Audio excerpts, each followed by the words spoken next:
कहाँ लेके चल गेलै पियावा के रेलिया रे। चिट्ठियो न कौनो सान दे ए रामा, चिट्ठियो न कौनो सान दे। देखतन रहियाना आबे नीर मोहिया रे।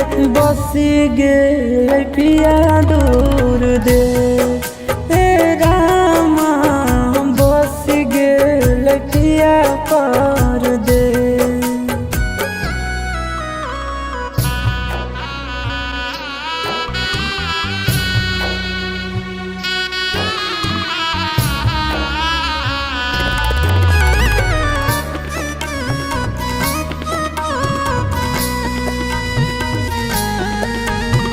ढेर दिन देखल भेलै पिया के सुरतिया।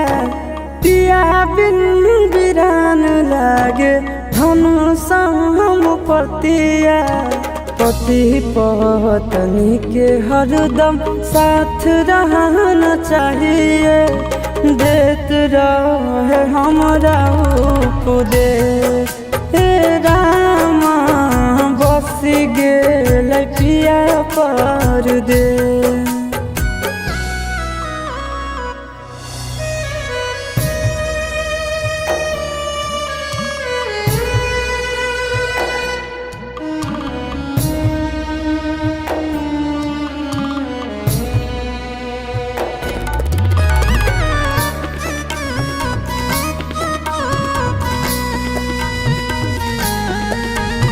सड़िया सिंगार हम होती पसंद से।